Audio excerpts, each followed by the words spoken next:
Maddy కూడా అలానే behave చేస్తున్నాడు. నాతో సరిగా మాట్లాడలేదు, నాతో టైం స్పెండ్ చేయడం లేదు.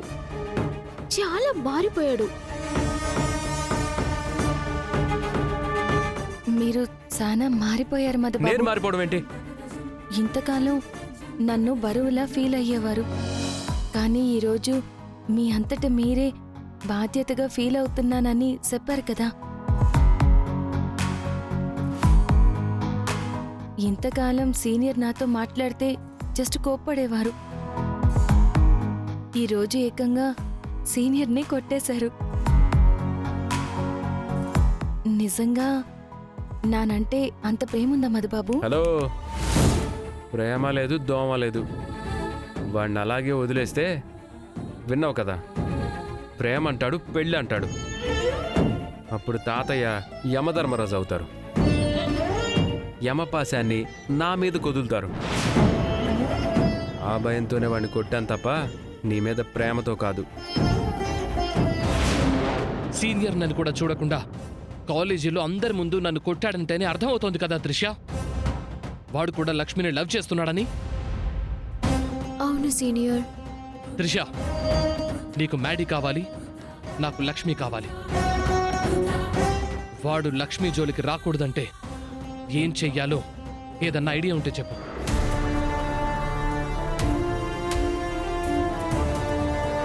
తనకేం జరగకుండా చూసుకోవాలని, ముఖ్యంగా నీలాంటి పోరంబోకుల కన్ను లక్ష్మి మీద పడకూడదని మా తాతయ్య చెప్పారు.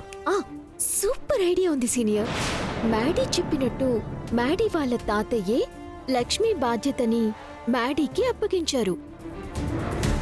సో కాలేజ్లో మ్యాడీని దాటి లక్ష్మితో మాట్లాడటం అస్సలు జరగదు. ఎలాగూ లక్ష్మి మీకు లవ్ ప్రపోజ్ చేసింది అంటున్నారు కాబట్టి తను మిమ్మల్ని లవ్ చేస్తున్నట్టే. మీకు లక్ష్మి అంటే పిచ్చి ప్రేమ ఉంది కాబట్టి డైరెక్ట్గా మీ పేరెంట్స్ని తీసుకుని వెళ్ళి మ్యాడీ వాళ్ళ తాతయ్యతోనే పెళ్లి సంబంధం గురించి డిస్కస్ చేయండి. పెళ్లి సంబంధమా? అవును సీనియర్. పెళ్లి కావాలంటే స్టడీస్ కంప్లీట్ అయ్యాకనే చేసుకోండి. అంతకు ముందు మ్యాడీ వాళ్ళ తాతయ్యతో మాట తీసుకున్నారే అనుకోండి, ఆ తర్వాత ఏం చెక్క కాలేజ్లో కూడా ప్రేమించుకోవచ్చు. వాళ్ళ తాతయ్యే గ్రీన్ సిగ్నల్ ఇచ్చాక మీ విషయంలో మ్యాడీ అస్సలు ఇన్వాల్వ్ అవ్వడు. అప్పుడు మీ లక్ష్మి మీ సొంతమవుతుంది, నా మ్యాడీ నా సొంతమవుతాడు. ఐడియా బానే ఉంది, బట్ సడన్ గా పెళ్లి సంబంధం అని చెప్తే లక్ష్మి కంగారు పడుతుందేమో కదా. లక్ష్మికి చెప్తే కంగారు పడుతుంది. అందుకే డైరెక్ట్ గా వెళ్ళి ఇంట్లో పెద్దవాళ్లతో మాట్లాడేయండి. అప్పుడే మీ నిజాయితీని, మీ ప్రేమని అర్థం చేసుకుని వెంటనే యాక్సెప్ట్ చేస్తారు. అయితే రేపే మా పేరెంట్స్ని తీసుకుని వాళ్ళ ఇంటికి వెళ్తాను. మీరు చాలా సూపర్ ఫాస్ట్ సీనియర్. ఈ ప్రేమ విషయంలో మీలా ఫాస్ట్ గా ఉండటమే కరెక్ట్ సీనియర్. ఇప్పుడే వెళ్ళి మా పేరెంట్స్తో మాట్లాడతాను. చెప్పింది అర్థమైంది కదా. ఇక మీదట నువ్వు వాడితో మాట్లాడినా, వాడు నీతో మాట్లాడినా మిమ్మల్ని బాధ పెట్టే పని ఇక మీదట నాను చెయ్యను మధుబాబు. ఇలాంటి ఎమోషనల్ డైలాగులు నీకు సెట్ కావు, కానీ క్లాస్కి వెళ్ళు.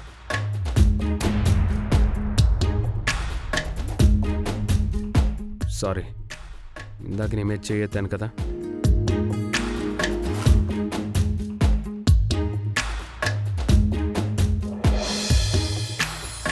లక్ష్మి, ఇక మీ పెద్దయ్య గారి సమక్షంలో మీ ఇంట్లో లక్ష్మీ బాంబులు పేలబోతున్నాయి.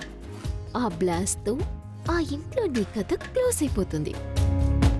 మ్యాడీతో నా కథ మొదలవబోతుంది. ఎస్.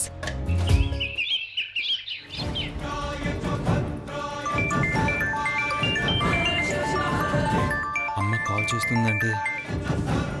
ఏట్రా గోపి, ఎలా ఉన్నావు? నిన్నే వెళ్ళావు కదమ్మా, ఒక్కరోజుకే ఏమవుతాను. సర్లే, నీ పెళ్ళం ఎక్కడుందిరా? తన గదిలో ఉన్నట్టుందమ్మా. ఒకసారి ఫోన్ నీ పెళ్ళానికి ఇవ్వరా. ఇప్పుడెందుకమ్మా, ఏదో పనిలో ఉండుంటుంది. ఇప్పుడెందుకంటావేంట్రా? ఇక్కడ ఊళ్ళో అందరికీ దండోరా వేసేశాను నీ పెళ్ళాన్ని నీళ్ళొసుకుందని. అందరూ నీ పెళ్ళాన్ని పలకరించాలంటూ పట్టుకుని కూర్చున్నారు. అమ్మా తను ఫ్రీగా ఉన్నప్పుడు నేనే చేయిస్తాను. అప్పుడు మేమంతా ఖాళీగా ఉంటావేంట్రా? నువ్వు తొందరగా వెళ్ళి ఇవ్వరా ఫోను. హ్మ్. సరే లైన్లో ఉండు.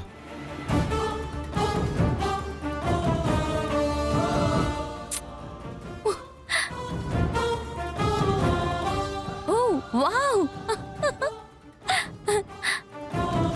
అమ్మ మాట్లాడుతుందంట. ఏంటంట? మాట్లాడండి, బాగోదు. చెప్పండి అత్తయ్యా. ఏటి కోడలి పిల్ల, మంచిగా తింటున్నావా? తింటున్నానత్తయ్యా. నా మనవడు బాలభీముళ్లాగా పుష్టిగా ఉండాలి. అలా ఉండాలి అంటే ముందు నువ్వు పుష్టిగా తినాలి. అలాగే అత్తయ్యా, తింటాను. ఇదిగో మన పక్కింటి రత్తమ్మ మాట్లాడుతుందంట. వద్దు. ఇదిగో అమ్మీ, మిమ్మల్ని చూస్తే ఏడాదికి కూడా తీపి కబురు చెప్పరేమో అనుకున్నాను. పర్వాలేదు, 3 నెలలు తిరగకుండానే మా గోపి నీ చేత పులుపు తినిపించేశాడు.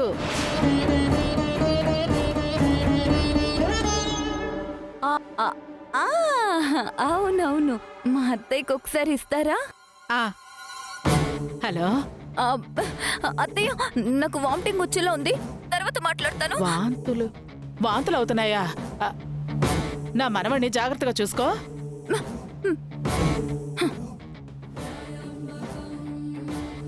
మాట్లాడాను కదా, ఇక వెళ్ళండి.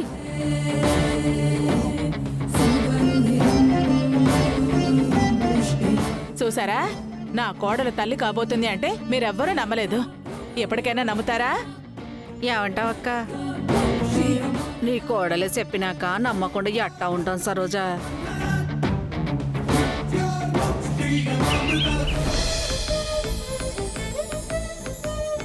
I love you Srilakshmi, I love you Srilakshmi.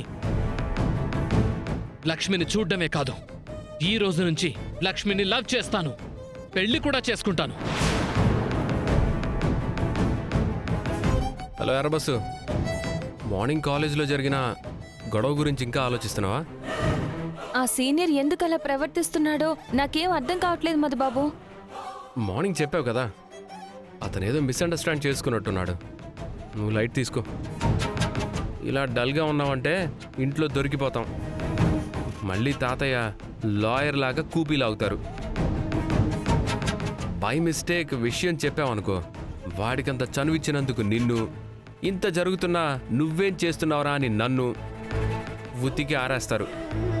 దానికి తోడు కాలేజ్కి వచ్చి మాట్లాడతానంటారు.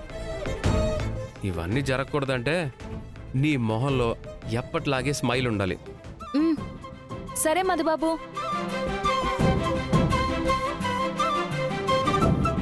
మధుబాబు, పొద్దున్న సీనియర్ని కొట్టారు కదా, అది నిజంగా విషయం తాతయ్య వరకు వస్తుందనే భయంతో కొట్టారా, నా మీదున్న ప్రేమతో కొట్టారా? మళ్ళీ స్టార్ట్ చేసావా?